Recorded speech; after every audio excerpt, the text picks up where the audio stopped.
प्यारे बच्चों नमस्कार। अपने पिछले लेक्चर में हमने योजना आयोग की स्थापना के बारे में बात की थी और इसके साथ साथ हमने बॉम्बे प्लान के बारे में भी बात की थी कि किस प्रकार एक प्लान्ड इकोनॉमी के अंडर एक जॉइंट रिजोल्यूशन प्रिपेयर किया गया था जिसके अंतर्गत भारत के विकास की योजनाएं बनाने की बात हुई थी। और पिछले जो लेक्चर था उसमें मैंने आपको बताया भी था कि जब योजना आयोग बना था तो प्रधानमंत्री इसके अध्यक्ष होते हैं। तब से जब से योजना आयोग अस्तित्व में आया तब से प्रधानमंत्री अध्यक्ष होते हैं और एक अन्य व्यक्ति जो उपाध्यक्ष कहलाता है वो योजना आयोग के सारे कार्य को देखता है। अब हम उससे आगे बढ़ते हैं जिसमें हमने बात की है जो अर्ली इनिशिएटिव्स यानी शुरुआत के कदमों की। असल में भारत ने अपने विकास का जो रास्ता चुना वो काफ़ी हद तक सोवियत संघ से प्रभावित था यानी यूएसएसआर से, क्योंकि हमने देखा था कि सोवियत संघ ने पंचवर्षीय योजनाएं यानी 5 ईयर प्लानिंग के अंडर जो रिमार्केबल प्रोग्रेस की थी तो भारत उससे काफ़ी प्रभावित था और भारत सरकार ने इसके लिए एक डॉक्यूमेंट तैयार किया जिसके अंडर हमने 5 सालों के लिए अगले जो 5 ईयर प्लान थी उसमें 5 ईयर्स के लिए जो हमने प्लान बनाया था कि किस तरह से हमारी इनकम होगी और किस तरह से इस पर खर्च किया जाएगा, ये प्लानिंग तैयार की गई थी। और इसके अनुसार जो सेंट्रल गवर्नमेंट थी और स्टेट गवर्नमेंट, ये हमारा जो बजट था उसको 2 हिस्सों में बांटा गया कि सेंट्रल गवर्नमेंट के पास क्या रहेगा और स्टेट गवर्नमेंट के पास क्या रहेगा। और उसमें से कुछ हिस्सा निकाल लिया गया, अलग सेपरेट रखा गया, जिसमें ये प्रोविज़न किया गया कि जो अनप्लान्ड अनएक्सपेक्टेड जो एक्सपेंडिचर आएंगे, जैसा कि कभी कभी घर में हम रखते हैं कि कुछ पैसा अलग से सेपरेट रख देते हैं जिसको हम कई बार उसको इमरजेंसी टाइम में यूज़ कर सकें, तो कुछ एक इस प्रकार से पैसा रखा गया। तो सरकार को ये प्लान किया सरकार ने कि वो हर साल कितना पैसा किस चीज़ पर खर्च करेगी। जो सेकंड पार्ट था तो वो था प्लान्ड एक्सपेंडिचर यानी योजना पे कितना खर्च किया जाएगा और उसमें हमने प्रायोरिटी के बेस पर, प्राथमिकता के आधार पर हमने इस सारे पैसे को 5 साल में खर्च करना था। यानी एक प्लान किया गया कि अगले 5 साल में हमारे पास कितना पैसा आएगा और इस पैसे को हम किस किस तरीके से कहाँ कहाँ खर्च करेंगे। तो ये एक प्लानिंग होती है जिसमें सरकार एक प्लान बना के चलती है और जहाँ ज़रूरत पड़े तो सरकार उसमें कुछ एक चेंज भी कर सकती है। अब जो फर्स्ट 5 ईयर प्लान थी इसका जो प्रोजेक्ट था, जो प्लानिंग थी, वो 1951 में इसका ड्राफ्ट इशू किया गया और 1951 में ही नवंबर में इसकी पूरी डॉक्यूमेंटेशन की गई। लेकिन जैसा कि होता है जब भी कोई नई प्लानिंग पब्लिक के सामने रखी जाती है तो ऑब्वियसली उसमें कुछ लोग उसके फेवर में होते हैं और कुछ लोग उसको अपोज भी करते हैं। तो इस तरह से इस फील्ड में जो इंटेलिजेंशिया ग्रुप के लोग थे, जर्नलिस्ट थे या गवर्नमेंट और नॉन गवर्नमेंट जो वर्कर्स थे, इंडस्ट्रियलिस्ट थे और पॉलिटिशियन और बाकी लोग भी, इन सब में एक लंबी डिबेट हुई, इस देश भर में इस पर डिस्कशन हुई। तो इससे देश के अंदर एक हलचल सी पैदा हो गई कि सरकार कर क्या रही है। और जब सेकेंड 5 ईयर प्लान जो कि 1956 में बनी थी, जब तक ये फर्स्ट 5 ईयर प्लान हो के सेकेंड 5 ईयर प्लान तक पहुंचे तब तक ये डिबेट और बढ़ गई और जिस समय तीसरी और चौथी यानी थर्ड और फोर्थ 5 ईयर प्लान सामने आने वाली थी, थर्ड के टाइम भी और फोर्थ के टाइम भी। थर्ड के टाइम तो फिर भी कुछ एक माहौल एक्टिव था, लेकिन फोर्थ प्लान आते आते ये सारा का सारा जो उत्साह था वो एक प्रकार से ठंडा पड़ गया। कारण क्या था कि इस समय तक क्योंकि हमारी प्लानिंग पूरी तरह से सक्सेसफुल नहीं हो पा रही थी, इसलिए और देश की जनसंख्या लगातार बढ़ रही थी, तो इस कारण से कंट्री के सामने एक इकोनॉमिक क्राइसिस आकर खड़ा हो गया, यानी आर्थिक संकट आकर खड़ा हो गया। तो फिर सरकार ने ये प्लान किया कि क्यों ना इस 5 ईयर प्लान को कुछ समय के लिए रोक दिया जाए।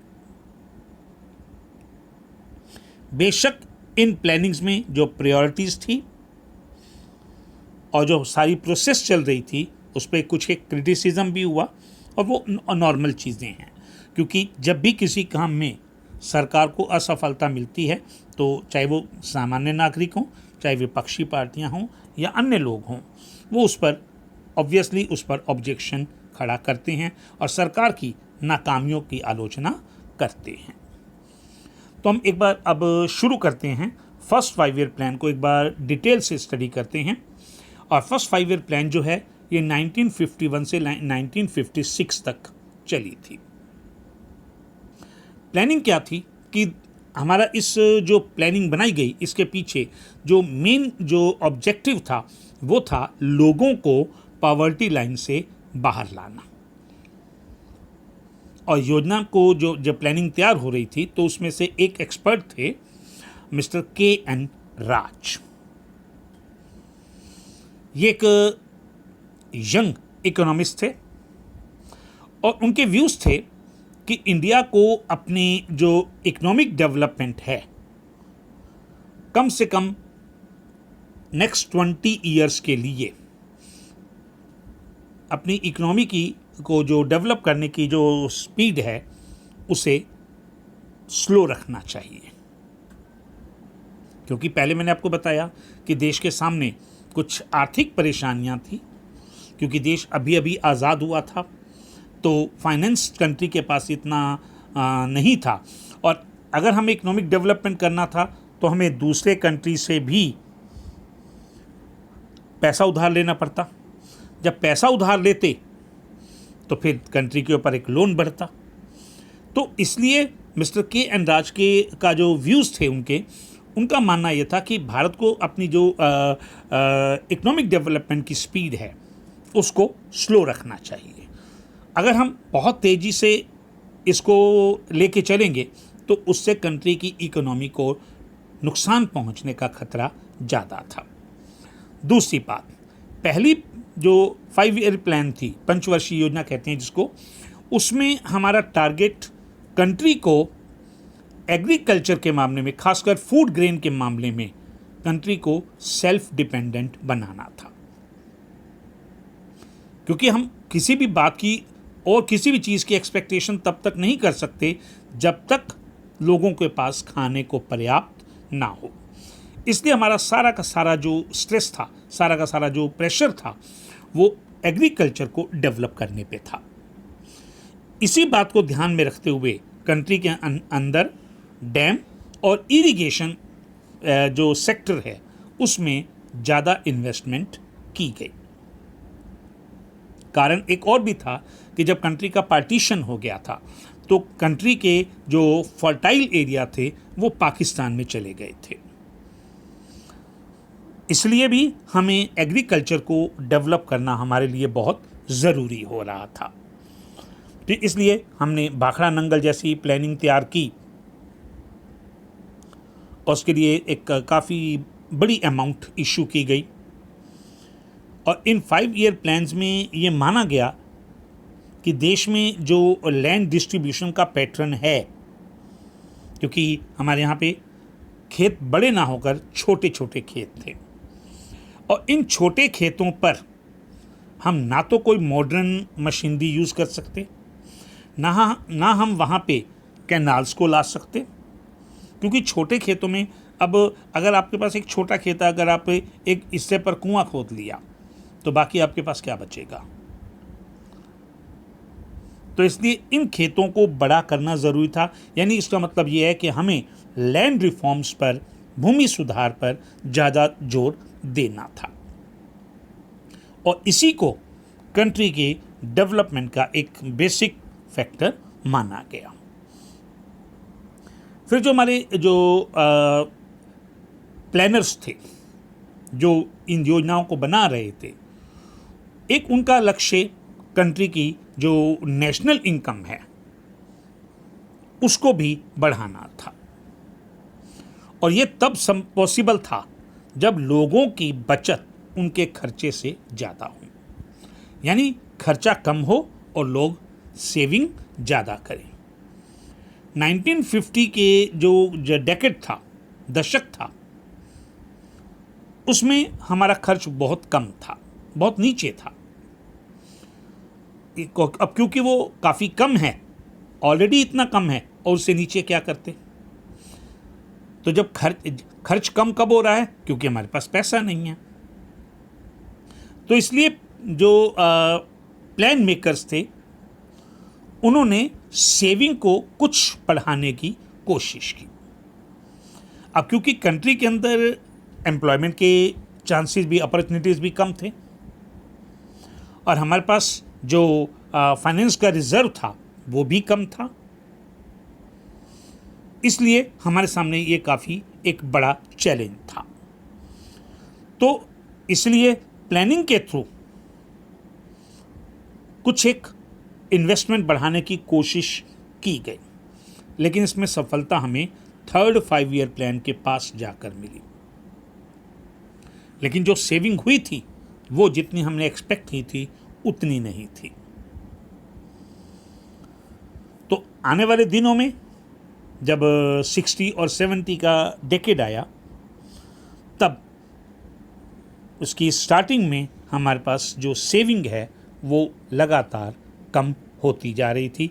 अब क्योंकि कंट्री के पास फाइनेंस नहीं है, तो इस कारण से आने वाले समय में देश को एक इकोनॉमिक क्राइसिस का सामना करना पड़ा। अब हम आते हैं रैपिड इंडस्ट्रियलाइजेशन पर, यानी तेज औद्योगिकरण पर। अब जैसे हमने अभी बात की कि जो फर्स्ट 5 ईयर प्लान था उसमें हमारा जो प्लान था, हमारा जो स्ट्रेस था वो एग्रीकल्चर को डेवलप करने पे था, क्योंकि पहले कंट्री के लोगों को फूड ग्रेन अवेल करवाना था। अब दूसरी बात जो आई कि दूसरी जो 5 ईयर प्लान थी या पंचवर्षीय योजना थी, इसमें प्लान किया गया कि अब जो हैवी इंडस्ट्रीज़ हैं इनको डेवलप किया जाए। और ये प्लानिंग जो तैयार की थी वो इकोनॉमिस्ट और जो प्लान मेकर्स थे उनमें एक बहुत ही सुलझे हुए व्यक्ति थे, जो कि इंटरनेशनल लेवल पे एक फेमस साइंटिस्ट भी थे, स्टैटिस्टिशियन भी थे। नाम था P.C. महालनोबिस। P.C. महालनोबिस। तो इनकी एक टीम थी जिन्होंने ये सारी सेकेंड 5 ईयर प्लान थी इसको तैयार किया था। और जो हमारी जो फर्स्ट 5 ईयर प्लान था, उसमें हमने थोड़ा सा पेशेंस रखने पर ज़्यादा ध्यान दिया कि हम पेशेंस रखें, क्योंकि जल्दबाजी में सारे काम बिगड़ते हैं। तो इसलिए ये प्लान किया गया कि थोड़ा सा पेशेंस रखी जाए। लेकिन सेकेंड 5 ईयर प्लान में जो 1956 में शुरू हुई, उसमें थोड़ा सा चेंज किया गया और ये एफर्ट्स किए गए कि अब थोड़ी सी स्पीड बढ़ाई जाए। तो ऑब्वियसली बात है कि इसके बाद हमें प्लान चेंज करना पड़ेगा। फिर क्योंकि उस समय कंट्री जो है इंडस्ट्रीज़ के मामले में सेल्फ डिपेंडेंट नहीं था, यानी हमें बहुत सारी चीज़ें बाहर से मंगानी पड़ती थी। तो कंट्री ने इस बात में इंसिस्ट किया कि अगर हम अपने कंट्री की मैन्युफैक्चरिंग को प्रमोट करें और बाहर से आने वाली चीज़ों को रोकें, तो हम कंट्री के अंदर इंडस्ट्रियलाइजेशन को बढ़ावा दे सकते हैं, इंडस्ट्रीज़ को प्रोटेक्शन दे सकते हैं। और ये काम किया गया कि इंपोर्ट पर हैवी टैक्स लगाया जाए। जब इंपोर्ट पे बहुत ज़्यादा टैक्स लगेगा तो वो चीज़ महंगी हो जाएगी, महंगी हो जाएगी तो देश में बिकेगी नहीं, क्योंकि कंट्री के पास, हम बार बार कह रहे हैं कि कंट्री के पास इतना फाइनेंस नहीं था। तो ऑब्वियस सी बात है कि वो बाहर वाली चीज़ें नहीं खरीदेंगे। अपने कंट्री की बनी हुई जो चीज़ें उनके कंपैरेटिवली सस्ती होंगी तो हम उनको खरीदेंगे। इससे कंट्री की इंडस्ट्रीज़ को बढ़ावा मिलेगा। तो जो ये प्रोटेक्शन की एक जो पॉलिसी बनाई गई, चाहे वो प्राइवेट सेक्टर में थी और चाहे वो पब्लिक सेक्टर में थी, तो इस दोनों सेक्टर्स को इससे प्रमोट करने में काफ़ी हेल्प मिली। तो इससे कंट्री को काफ़ी, क्योंकि पहले इंपोर्ट पर हमें पैसा, जो हमारे जो पैसा था वो बाहर जाता था, तो इससे हमें कंट्री को बचत होने लगी। फिर हमने कुछ फील्ड खोले जिससे कंट्री के अंदर इन्वेस्टमेंट बढ़े। तो इसलिए इलेक्ट्रिसिटी, रेलवे, स्टील, मशीनरी और कम्युनिकेशन, ये वो सेक्टर थे जिनको पब्लिक सेक्टर में डेवलप किया गया। इन पे ध्यान दिया गया कि इन चीज़ों को बढ़ावा दिया जाए। तो जब ये चीज़ें बढ़ी तो इससे कंट्री की इकोनॉमी को और डेवलप करने में आसानी हुई। लेकिन जैसा कि होता है, जब भी कोई चीज़ आती है, हर चीज़ के प्लस पॉइंट भी होते हैं और नेगेटिव पॉइंट भी होते हैं। लेकिन क्योंकि टेक्नोलॉजी के मामले में हम काफ़ी पीछे थे, हमारे पास अभी एडवांस टेक्निक अवेलेबल नहीं थी, इसलिए अगर कंट्री के अंदर हमें इंडस्ट्रियलाइजेशन को बढ़ावा देना था तो हमें एडवांस टेक्नोलॉजी चाहिए। उस टेक्नोलॉजी को प्राप्त करने के लिए, उस टेक्नोलॉजी को हमें लेने के लिए अपनी फॉरेन जो हमारा जो करेंसी का जो स्टोरेज था, रिजर्व था, फॉरेन करेंसी का एक बड़ा हिस्सा हमें इन कामों पर खर्च करना पड़ा। इसके साथ साथ जो इंडस्ट्रीज थी उन्होंने भी अब एग्रीकल्चर की बजाय इंडस्ट्रीज की तरफ, जो फॉरेन कंट्रीज के लोग थे उनका ध्यान ज़्यादा गया। अब क्योंकि इंडस्ट्री पे पैसा खर्च हो रहा है, एग्रीकल्चर पे खर्च नहीं हो रहा, कम हो रहा है, तो इससे कंट्री को एक डर लग रहा था कि आने वाले टाइम में कहीं हमें फूड क्राइसिस का सामना या खाद्यान्न संकट का सामना ना करना पड़े। इसलिए जो हमारे प्लान मेकर्स थे उन्होंने इन दोनों के बीच में, इंडस्ट्री और एग्रीकल्चर के बीच में थोड़ा बैलेंस बनाने की कोशिश की। और जो हमारी थर्ड 5 ईयर प्लान थी वो सेकेंड 5 ईयर प्लान के कंपैरिजन से कोई ज़्यादा अलग नहीं थी। इसलिए जो क्रिटिक्स थे उन्होंने ध्यान दिलाया कि हमारी जो प्लानिंग है वो अर्बनाइजेशन पर ज़्यादा ध्यान दे रही है, जबकि रूरल सेक्टर में हमारा ध्यान इतना नहीं है। और कुछ और लोगों का ये मानना था कि हम एग्रीकल्चर की जगह इंडस्ट्रीज़ को अगर हमने प्रेफरेंस दी है तो ये भी हमारी एक बहुत बड़ी मिस्टेक है। अगर एग्रीकल्चर पे ज़्यादा ध्यान दें तो जब कंट्री का किसान अगर समृद्ध होगा तो वो ज़्यादा बेटर कर पाएगा और इंडस्ट्रीज़ को इससे रॉ मटेरियल आसानी से मिल पाएगा। तो इस तरह से कुछ एक आलोचनाएं भी हुई, कुछ सजेशन भी आए, लेकिन कंट्री के सामने अभी भी समस्या वहीं की वहीं थी कि हम आगे कितना कर पाते हैं। तो इस तरह के जो और डिबेट्स इस प्रकार से आमने सामने आए कि जैसे एग्रीकल्चर और इंडस्ट्रीज़ की प्रॉब्लम थी, उनकी समस्याएं और जो अन्य प्रकार की समस्याएं थी, इस बारे में हम बात अगले अपने लेक्चर में करेंगे। तब तक के लिए गुड बाय, थैंक यू।